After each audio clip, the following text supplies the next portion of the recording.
Hi friends, welcome to my channel. இன்றைக்கி நம்ம பார்க்க போகிறது எபிசோட் நம்பர் 78. நந்தினி, நானும் மாணிக்கும் ஒன்றாலாம் இல்லை, 2 பேரும் ஒரே டைமில் கபீரை பார்த்தோம் அப்படின்னு சொல்கிறா. த்ருவ் ஓகே அப்படின்னு சொல்கிறான். நந்தினி மாணிக்கை பார்க்குறா. மாணிக் அமைதியாக நிற்கிறான். அப்புறம் Nandini I think I should go அப்படின்னு சொல்கிறா. மாணிக் அது நான் டிரைவர்கிட்ட சொல்லியிருக்கேன், ஸோ அவங்க நந்தினியை ட்ராப் பண்ணிடுவாங்க அப்படின்னு சொல்கிறான். த்ருவ் மாணிக், நந்தினியை நான் ட்ராப் பண்ணியிருந்தேன் அப்படின்னு சொல்கிறான். மாணிக், த்ருவ் நான் டேப்லெட் வாங்க வெளியில் போகணும்ல, அங்கே நீ தான் இருக்கணும், இங்கே யாரும் இல்லை, ஸோ ரிலாக்ஸ், நான் இவளுக்கு காரை காமிச்சிட்டு வரேன் அப்படின்னு சொல்கிறான். நந்தினி மாணிக்கை முறைச்சிட்டு அங்கேருந்து கிளம்புறா. மாணிக் த்ரூ கிட்ட நீங்கே இரு, நான் வெளியில் போயிட்டு வரேன் அப்படின்னு சொல்லிட்டு போகிறான். த்ரூ லைட்டாக அப்செட்டாகவே நிற்கிறான். நந்தினி கோவமாக நடந்து வந்துட்டுருக்கா. மாணிக் பின்னாடியே, நந்தினி என்னோட டிரைவர் உன்னையே ட்ராப் பண்ணிடுவாங்க, காரில் ஏறு அப்படின்னு சொல்கிறான். நந்தினி ஒரு டாக்ஸி டிரைவர் கிட்ட அண்ணா ஜங்ஷனுக்கு போனோம், எவ்வளோ ஆகும்னு கேட்குறா. மாணிக், நந்தினி ஸ்டூபிட் மாதிரி பிஹேவ் பண்ணாத, டைமை பாரு, இட்ஸ் 3 AM, ஒழுங்காக காரில் ஏறு ஓகே அப்படின்னு சொல்கிறான். அந்த டாக்ஸிக்காரங்க, மேடம் மீட்டர் எதுவும் போட மாட்டேன் அப்படின்னு சொல்கிறாங்க. நந்தினி ஏன் போட மாட்டேங்க, எதுக்கு அப்படின்னு கத்திட்டு இருக்கா. மாணிக், நந்தினி ஜஸ்ட் கம் அப்படின்னு கையை பிடிச்சி கூப்பிடுறான். Nandini don't touch me Manik Malhotra அப்படின்னு கையை எடுக்கிறா. மாணிக் கையில் திரும்பவும் அடிப்படுது. வாட்ச்மேன் என்னாச்சு மேடம், எதுவும் ப்ராப்ளமா அப்படின்னு கேட்குறாங்க. மாணிக் பார்க்குறான். வாட்ச்மேன், ஹலோ என்ன வேணும் சார் அப்படின்னு கேட்குறாங்க. மாணிக் முறைக்கிறான். நந்தினி மாணிக்கை பார்த்து முறைக்கிறா. மாணிக் என்னன்னு சொல்லு அப்படின்னு சொல்கிறான். நந்தினி முறைச்சிட்டே காரில் போய் உட்காருதா. வாட்ச்மேனும் அங்கேருந்து போகிறாங்க. டிரைவர் கார் எடுத்துகிட்டு கிளம்புறாங்க. மாணிக் பார்த்துட்டே நிற்கிறான். அப்புறம் த்ரூ ஆலியா கிட்ட வர்றான். ஏன் நீ வந்துட்டியா, ஒண்டர்ஃபுல், அவகிட்ட சொல்லிட்டியா, டெல்மி அப்படின்னு கேட்குறா. த்ரூ இல்லை சொல்லலை அப்படின்னு சொல்கிறான். Alia, oh it's okay, at least நீ ட்ரை பண்ணலாம், நெக்ஸ்ட் டைம் ஷுவராக நீ அவகிட்ட சொல்லணும் அப்படின்னு சொல்கிறா. True yeah I hope so அப்படின்னு சொல்கிறான். ஆலியா, ஹோப் எதுக்கு, நீ கண்டிப்பாக சொல்லணும், நல்லதே நடக்கும் அப்படின்னு சொல்கிறா. த்ரூ ஓகே, ஆனால் கபீரை பற்றி ஏதாச்சும் தெரிஞ்சதா அப்படின்னு கேட்குறான். அப்போ கபீரை காமிக்கிறாங்க. கபீர் அவங்க அம்மா கையை மெதுவாக டச் பண்ணுறான். அவங்க அம்மா பார்த்துட்டு, ஒன்று மட்டும் நல்லா தெரிஞ்சுக்கோ கபீர், இந்த உலகத்தில் உனக்கு எவ்வளோ பெரிய கஷ்டம் வந்தாலும் அம்மா உனக்கு துணையாக இருப்பேன், சொல்லு என்னாச்சு, உன்னோட மனசில் என்ன இருக்குது சொல்லு அப்படின்னு கேட்குறாங்க. கபீர் பார்த்துட்டே இருக்கான். அப்புறம் அவங்க அம்மா கிட்ட மொபைலை கொடுக்குறான். அவங்க அம்மா என்ன அப்படின்னு கேட்டுட்டு மொபைலை வாங்கி பார்க்குறாங்க. இல்லை ராகவ் சாரும் கபீரும் கிஸ் பண்ண வீடியோ ப்ளே ஆகுது. அவங்க அம்மா பார்த்துட்டு ஷாக் ஆகுறாங்க. கபீர் அழுதுட்டே, மாம் ஐ எம் கே அப்படின்னு சொல்கிறான். அப்புறம் வெளியில் மாணிக், கைஸ் நம்ம ரெஸ்பான்சிபிலிட்டிஸ் இன்னும் கம்ப்ளீட் ஆகலை, பட் கபீர் அம்மாவை பற்றி என்ன நினைக்கிறீங்க, நம்ம அவங்கக்கிட்ட என்ன சொல்ல, கபீர் கேங்கிற விஷயத்தை பற்றி வெளியில் உள்ள எல்லாருக்கும் இதை பற்றி தெரிஞ்சதுக்கப்புறமும் நம்மளே அவங்கக்கிட்ட சொல்லிடலாம் அப்படின்னு சொல்கிறான். ஆலியா, எக்ஸாக்ட்லி, இன்ஃபேக்ட் நான் நினைக்கிற வர ஆன்ட்டி அதை நல்லபடியாக எடுத்துப்பாங்க, அவங்க புரிஞ்சுப்பாங்க அப்படின்னு சொல்கிறா. த்ரூ ஆமாம், அவங்க ஒரு கூலஸ்ட் மாம், டோன்ட் வெரி அப்படின்னு சொல்கிறான். அப்புறம் டாக்டர் உள்ளே கபீர் அம்மா கிட்ட, மேடம் நீங்கள் கொஞ்ச நேரம் வெளியில் இருங்க, பேஷண்ட் கொஞ்சம் ரெஸ்ட் எடுக்கட்டும், நான் செக்கப் கூட பண்ண வேண்டியது இருக்குது, ப்ளீஸ் வெளியில் போங்க அப்படின்னு சொல்கிறாங்க. கபீர் அம்மா அப்செட்டாகவே வெளியில் வராங்க. கபீர் பார்த்து அழுதுகிட்டே இருக்கான். வெளியில் மாணிக், ஆலியா எல்லோரும் டிஸ்கஸ் பண்ணிகிட்ருக்காங்க. அங்கே கபீர் அம்மா வராங்க. மாணிக் பார்த்துட்டு, ஆண்டி என்னாச்சு, கபீரை பார்த்தீங்களா, இப்போ அவனுக்கு எப்படி இருக்குது, நல்லா தானே இருக்கான் அப்படின்னு கேட்குறான். அவங்க அம்மா கோவமாகவே நிற்கிறாங்க. த்ரூ, ஆண்டி உங்களுக்கு காஃபி வாங்கிட்டு வரட்டுமா அப்படின்னு கேட்குறான். ஆலியாவும், ஆண்டி ப்ளீஸ் நீங்கள் கொஞ்ச நேரம் உட்காருங்க அப்படின்னு சொல்கிறா. அவங்க எதுவுமே பேசாமல் நிற்கிறாங்க. மாணிக் பார்த்துட்டு, என்னாச்சு, நீங்கள் நல்லா தானே இருக்கீங்க, எதுக்கு எதுவும் பேச மாட்டேங்க அப்படின்னு கேட்குறான். கபீர் அம்மா மாணிக்கை ஓங்கி ஒரு அடி அடிச்சிருந்தாங்க. ஆலியாவும் த்ரூவும் ஷாக்காகி பார்க்குறாங்க. மாணிக்கும் பார்க்குறான். அவங்க அம்மா, கபீர் உண்மையாக உனக்கு ஃப்ரெண்டு தானா, நீங்கள் எல்லோரும் கபீரை ஃப்ரெண்டாக தான் பார்த்தீங்களா, உண்மையாக அவனை நீங்கள் ஃப்ரெண்டாக நினச்சிருந்தா அவன் தப்பு பண்ணும்போது அவனை நீங்கள் அடித்து திருத்திருக்கணும், அது தப்பு கபீர்னு சொல்லி அவன் மனசை மாற்றிருக்கணும், அது அப்நார்மல்னு சொல்லாமல் அவனை என்கரேஜ் பண்ணியிருக்கீங்க அப்படின்னு திட்டுறாங்க. அது அப்நார்மல் இல்லை ஆண்டி, இட்ஸ் நேச்சுரல் அப்படின்னு சொல்கிறான். கபீர் அம்மா, shut up, just shut up Manik அப்படின்னு சொல்லிட்டு போகிறாங்க. மாணிக் கூப்பிடுறான், பட் அவங்க அழுதுகிட்டே போயிருந்தாங்க. 3 பேரும் அப்செட்டாக நிற்கிறாங்க. த்ரூ, ஆண்டி இப்படி ரியாக்ட் பண்ணுவாங்கன்னு நான் எக்ஸ்பெக்ட் பண்ணவே இல்லை, அவங்க புரிஞ்சுப்பாங்கன்னு நினச்சேன் அப்படின்னு சொல்கிறான். ஆலியா, ஏன் எல்லாம் ராங்காக நடக்குது, நம்ம நினச்சோம் ஆண்டி ரொம்ப ஓப்பன் மைண்டன்னு, பட் இதெல்லாம் பார்த்தா ரொம்ப பயமாக இருக்குது, கபீரை நினச்சி எனக்கு ரொம்ப கவலையாக இருக்குது அப்படின்னு சொல்கிறா. மாணிக், யா எனக்கு கூட அப்படின்னு சொல்கிறான். த்ரூ, பட் ஆன்ட்டிக்கு எப்படி எல்லாம் தெரிஞ்சது அப்படின்னு கேட்குறான். மாணிக் திங்க் பண்ணிவிட்டு, ஓ காட், அஃப்கோர்ஸ் வேறு யார், கபீர் அப்படின்னு சொல்கிறான். ஆலியா அவனுக்கு இப்போ கண்டிப்பாக நம்ம தேவை, லெட்ஸ் கோ அப்படின்னு சொல்கிறா. எல்லாரும் கபீரை பார்க்க கிளம்புறாங்க. அப்போது ஒரு நர்ஸ் வந்துட்டு அவங்களுக்கு இப்போ தான் இன்ஜெக்ஷன் போட்டிருக்கு, தூங்கிட்டு இருக்காங்க, நீங்கள் இங்கேயே வெயிட் பண்ணுங்க அப்படின்னு சொல்கிறாங்க. மாணிக் ஓகேன்னு சொல்கிறான். அப்புறம் எல்லாரும் போகிறாங்க. மாணிக் கைஸ், ஆன்ட்டி இப்போ ரொம்ப ஸ்ட்ரெஸ்ஸாக இருப்பாங்க, இந்த டைமில் நம்ம அவங்கள எனக்கு தெரிஞ்சு மேனேஜ் பண்ண முடியாதுன்னு நினைக்கிறேன். I think she really need someone, maybe அவங்களுக்கு பிடிச்சவங்களா இருக்கணும் அப்படின்னு சொல்கிறான். த்ரூ, யா கரெக்ட், நீ சொன்னது கரெக்ட் தான், பட் யார் அப்படின்னு கேட்குறான். ஆலியா முக்தி தான் அவங்களுக்கு கரெக்ட் அப்படின்னு சொல்கிறா. இங்கே முக்தி ஹர்ஷத்தையும் நவ்யாவையும் பார்த்துட்டு ரொம்ப டிப்ரெஸ் ஆகிட்டு இருக்கா. அவளால் கண்ட்ரோல் பண்ண முடியாமல் திரும்பியும் பில்ஸ் எடுக்கிறா. அவள் எல்லா பில்ஸையும் எடுத்துகிட்டு நவ்யாவையும் ஹர்ஷத்தையும் திங்க் பண்ணிவிட்டு எல்லாத்தையும் போட போகிறா. அந்த டைமில் ஆலியா கால் பண்ணுறா. முக்தி அட்டன் பண்ண மாட்டேக்கா. ஆலியாவை ஆன்சர் பண்ண மாட்டேக்கா அப்படின்னு சொல்கிறா. த்ரூ வெயிட், நான் கால் பண்ணுறேன் அப்படின்னு சொல்கிறான். மாணிக் நீ இரு த்ரூ, நான் ட்ரை பண்ணுறேன் அப்படின்னு சொல்லிட்டு கால் பண்ணுறான். முக்தி பார்த்துட்டு உனக்கு என்ன வேணும், நானே சாகிற நிலமையில இருக்கேன், என்னை கொஞ்சம் தனியாக விடுங்க அப்படின்னு சொல்லிட்டு கட் பண்ணுறா. மாணிக் பார்க்குறான். ஆலியா நான் திரும்ப ட்ரை பண்ணுறேன் அப்படின்னு சொல்லிட்டு கால் பண்ணுறா. முக்தி டேப்லெட்டை போட போகிறா. அப்போ ஆலியா கால் பண்ணுறதை பார்த்துட்டு டென்ஷன் ஆகுறா. அப்புறம் அட்டன் பண்ணி உனக்கு என்ன வேணும் அப்படின்னு கேட்குறா. ஆலியா, முக்தி நீ எங்கே இருக்க, எவ்வளோ டைம் கால் பண்ணோம் உனக்கு அப்படின்னு கேட்குறா. முக்தி, எனக்கு எதுக்கு கால் பண்ணுறீங்க, டெல் மீ வாட் அப்படின்னு கேட்குறா.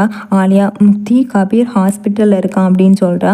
முக்தி, கபீருக்கு என்னாச்சு அப்படின்னு கேட்குறா. ஆலியா, அண்ணா அட்டாக் பண்ணியிருக்கான், ராகவ் சாரையும் சேர்த்து, அவன் ஐசியூவில் இருக்கான் அப்படின்னு சொல்கிறா. முக்தி, நான் உடனே வரேன் அப்படின்னு சொல்கிறா. மாணிக் கூட நான் பேசுகிறேன்னு சொல்கிறான். மாணிக், லிசன் முக்தி, நீ இங்கெல்லாம் வர வேண்டாம் அப்படின்னு சொல்கிறான். முக்தி, கபீர் நல்லா தானே இருக்கான் அப்படின்னு கேட்குறா. மாணிக், யா கபீர் நல்லா தான் இருக்கான், கபீரோட அம்மா ஹாஸ்பிட்டல் வந்தாங்க, அவங்களுக்கு கபீர் கேங்கிற விஷயம் தெரிஞ்சுட்டு அவங்க ரொம்ப ஷாக் ஆகிட்டாங்க, உன்னை அவங்களுக்கு பிடிக்கும்னு எங்கள் எல்லாருக்கும் தெரியும், அவங்களுக்கு புரிய வைக்க ட்ரை பண்ணுறியா அப்படின்னு கேட்குறான். நீ கவலைப்படாத மாணிக், நான் போகிறேன், அப்புறம் உனக்கு கால் பண்ணுறேன் அப்படின்னு சொல்கிறா. மாணிக் பாயின்னு சொல்கிறான். முக்தி எல்லாத்தையும் நினச்சி ரொம்ப அலறா. அப்புறம் டேப்லெட்டை தூக்கி போட்டுட்டு கார் எடுத்துகிட்டு கிளம்புறா. அப்புறம் நவ்யா, ஹர்ஷத் உங்களுக்கு தெரியுமா, ரொம்ப நாளாக நான் இப்படி தான் கனவு கண்டுட்டு இருப்பேன், நான் உங்கள் கூடவே இருக்க மாதிரி, அதுக்கப்புறம் நீங்கள் எனக்கு அப்படின்னு சொல்லிட்டு ஸ்மைல் பண்ணுறா. அப்புறம் அந்த நாள் எப்போ வரும்னு தெரியல, நீங்களும் நானும் எப்போ க்ளோஸாக இருக்க போகிறோமோ அப்படின்னு சொல்லிட்டு ஹக் பண்ணுறா. அப்புறம் ஹர்ஷத்தை பார்த்து ஸ்மைல் பண்ணிவிட்டு டக்குன்னு எந்திரிச்சிட்டு, உண்மையாக இது நிஜம்தானா, கனவு இல்லையா அப்படின்னா ஹர்ஷத் அப்படின்னு சொல்லிட்டு வெக்கப்படுறா. அப்புறம் ட்ரெஸ் எடுத்துகிட்டு கிளம்புறா. அப்புறம் முக்தி வந்துட்டு ஆலியாவுக்கு கால் பண்ணுறா. ஆலியாவும் அட்டன் பண்ணி பேசுகிறா. முக்தி, நான் ரீச் ஆகிட்டேன், ஆன்ட்டி வீட்டுக்குள்ளே இருக்காங்க, கொஞ்சம் ஸ்ட்ரெஸ்ஸாக இருக்காங்க அப்படின்னு சொல்கிறா. ஆலியா அவங்கள பார்த்துக்கோ அப்படின்னு சொல்கிறா. முக்தி, யா டோன்ட் வெரி, நான் பார்த்துக்கிறேன் அப்படின்னு சொல்கிறா. அப்புறம் ஆலியா கட் பண்ணிவிட்டு, முக்தி கால் பண்ணா, ஆன்ட்டி வீட்டில் தான் இருக்காங்களாம், ஃபைனலாக அந்த லாங் டார்க் நைட் எண்டுக்கு வந்துட்டு அப்படின்னு சொல்கிறா. எல்லாரும் அமைதியாக இருக்காங்க. அப்போ மாணிக்கு ட்ரீட்மெண்ட் பண்ண நர்ஸ் வந்துட்டு ஆலியாவை கூப்பிடுறாங்க. ஆலியாவும் போகிறா. அவங்க அவளை தனியாக கூட்டிகிட்டு போகிறாங்க. மாணிக் நந்தினியை பற்றி திங்க் பண்ணிவிட்டு, பட்டி நந்தினிக்கு கால் பண்ணி பார்த்தியா, ஐ மீன் அவள் சேஃபாக வீட்டுக்கு போயிட்டாளா இல்லையா, வாட் எவர் ஆல் தட், அவளுக்கு கால் பண்ண அப்படின்னு சொல்கிறான். த்ரூ, அஃப்கோர்ஸ் பட்டி உன்னோட டிரைவர் அவளை ட்ராப் பண்ணியிருப்பாங்களா அப்படின்னு கேட்குறான். மாணிக் சிரிச்சுட்டே, த்ரூ உனக்கு தெரியாதா என்ன, நாங்கள் 2 பேரும், விடு அவன் என் காரில் போயிருக்க மாட்டா அப்படின்னு சொல்கிறான். த்ரூ, என்ன சொல்கிற நீ அப்படின்னு கேட்குறான். மாணிக், உனக்கு தெரியும்ல அவளுக்கு செல்ஃப் ரெஸ்பெக்ட் ரொம்ப முக்கியம்னு அப்படின்னு சொல்கிறான். த்ரூ, பட் நீ சொன்னலா ஷீ வில் அப்படின்னு கேட்குறான். மாணிக், பாரு ஐ நோ ஹெர், ஓகே, கண்டிப்பாக இடையில எங்கேயாச்சும் இறங்கியிருப்பா, ஐ எம் டெல்லிங் யூ, அவளுக்கு கால் பண்ணி செக் பண்ணு அப்படின்னு சொல்கிறான். த்ரூவும் மொபைல் எடுத்து கால் பண்ணுறான். அப்புறம் நர்ஸ் ஆலியா கிட்ட, நீங்கள் அவங்க சிஸ்டரா அப்படின்னு கேட்குறாங்க. ஆலியா, என்னது சிஸ்டரா, யாருக்கு அப்படின்னு கேட்குறா. நர்ஸ், அங்கே ஹாட்டாக இருக்கானே அந்த பையனுக்கு அப்படின்னு கேட்குறாங்க. ஆலியா, உனக்கு என்ன பைத்தியமா அப்படின்னு கேட்குறா. நர்ஸ், சிஸ்டர் இல்லைனா அப்போ கேர்ள் ஃப்ரெண்டா அப்படின்னு கேட்குறாங்க. ஆலியா, இல்லை ஜஸ்ட் ஃப்ரெண்ட் அப்படின்னு சொல்கிறா. நர்ஸ், அப்படியா, அப்போ அவங்க அவைலபிளாக தான் இருக்காங்க அப்படின்னு சொல்கிறாங்க. ஆலியா, சீரியஸ்லி அப்படின்னு கேட்குறா. நர்ஸ் சிரிச்சுட்டே போகிறாங்க. ஆலியா முறைக்கிறா. த்ரூ, இந்த நைட் டைமில் கால் பண்ண எனக்கு அன்கம்ஃபர்டபுளாக இருக்குது, நீ டிரைவருக்கே கால் பண்ணி அவளை ட்ராப் பண்ணிட்டாங்களான்னு கன்ஃபார்ம் பண்ணு அப்படின்னு சொல்கிறான். மாணிக், ஓகே ஃபைன், நான் கால் பண்ணுறேன் அப்படின்னு சொல்லிட்டு போய் கால் பண்ணுறான். மாணிக், ஹலோ, நீ மேடமை ட்ராப் பண்ணிட்டியா அப்படின்னு கேட்குறான். அவங்க, இல்லை சார், மேடம் டாக்ஸியில் போய்க்கிறேன்னு சொல்லிட்டாங்க அப்படின்னு சொல்கிறாங்க.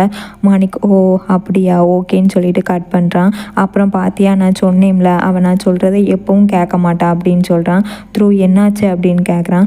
மாணிக், ஐ டோல்ட் யூ, அவளை பற்றி எனக்கு தெரியும், நல்லா தெரியும் அப்படின்னு சொல்கிறான். த்ரூ, ஓ ஷீட், என் பேட்ரி லோ ஆகிட்டு. மாணிக், ஃபோன் ஆஃப் ஆகிட்டு, உன்னோட ஃபோனை கொடு அப்படின்னு கேட்குறான். மாணிக் அமைதியாக நிற்கிறான். த்ரூ, கொடு ப்ளீஸ் அப்படின்னு சொல்கிறான். மாணிக், நான் சொல்கிறேன்ல த்ரூ, அவள் என் காரில் ஏறல, இப்போ என் ஃபோனை கூட எடுக்க மாட்டா, ஐ நோ அவள் பிக்கப் பண்ண மாட்டா அப்படின்னு சொல்கிறான். த்ரூ குடு மாணிக் அப்படின்னு சொல்லிட்டு வாங்கி கால் பண்ணுறான். நந்தினிக்கும் கால் வருது. நந்தினி பார்த்துட்டு திரும்பவும் இவனுக்கு என்ன வேணும், ஏன் எனக்கு கால் பண்ணுறான், நீ பாட்டில் கால் பண்ணிகிட்டே இரு, நான் ஆன்சர் பண்ண மாட்டேன், மான்ஸ்டர் மாணிக் அப்படின்னு திட்டிட்டு கட் பண்ணுறா. த்ரூ பார்க்குறான். மாணிக் ஷீ இஸ் ஆல்ரைட் அப்படின்னு கேட்குறான். த்ரூ திரும்பவும் ட்ரை பண்ணுறேன் அப்படின்னு சொல்லிட்டு கால் பண்ணுறான். அவள் அட்டன் பண்ண மாட்டேக்கா. மாணிக் அவள் அட்டன் பண்ண மாட்டா எனக்கு தெரியும் அப்படின்னு சொல்கிறான். த்ரூ சரி மாணிக், பட் இப்போ என்ன பண்ண அப்படின்னு கேட்குறான். மாணிக் இப்போ வீட்டுக்கே போய் பாரு, நீயே போ, just check whether she is alright, you should go அப்படின்னு சொல்கிறான்.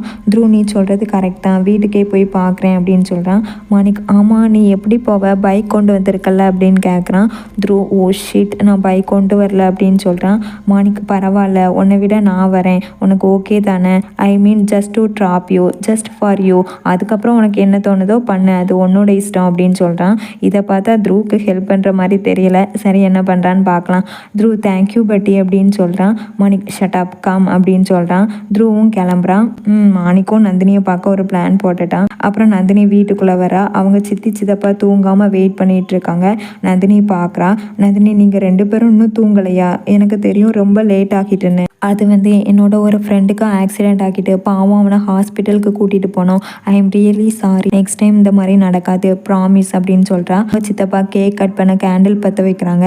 நந்தினி பார்க்குறா. அவங்க சர்ப்ரைஸ் அப்படின்னு கத்துறாங்க. நந்தினி சிரிக்கிறா. அவள் கேக்கெல்லாம் பார்த்துட்டு வாவ் சித்தி கேக், பட் எதுக்கு, என்னோட பர்த்டே கூட இன்னைக்கு இல்லையே அப்படின்னு கேட்குறா. அவங்க சித்தி உன்னோட பர்த்டே இல்லைன்னு தெரியும், இந்த கேக் நீ காம்படிஷனில் ஜெயிச்சதுக்காக அப்படின்னு சொல்கிறாங்க. நந்தினி அப்செட் ஆகிட்டு பட் சித்தி நான் காம்படிஷனில் தோத்துட்டேன் அப்படின்னு சொல்கிறா. அவங்க சித்தப்பா தோத்தா என்ன, இந்த கேக்குக்கான செலவு வேஸ்ட் ஆகக்கூடாதுல, அதுக்காக நம்ம சந்தோஷப்படலாம் அப்படின்னு சொல்கிறாங்க. அவங்க சித்தி மூர்த்தி ஜி சும்மா இருங்க, தோத்தா என்ன, இப்போ நம்ம தோத்ததுக்காக செலிப்ரேட் பண்ணலாம் அப்படின்னு சொல்கிறாங்க. நந்தினி சித்தி I love you, thank you so மச்ன்னு சொல்கிறா. அப்புறம் தேங்க்ஸ் சித்தப்பா, you are the greatest, thank you அப்படின்னு சொல்கிறா. அப்புறம் மாணிக்கும் த்ரூவும் நந்தினி வீட்டுக்கு கிளம்புறாங்க.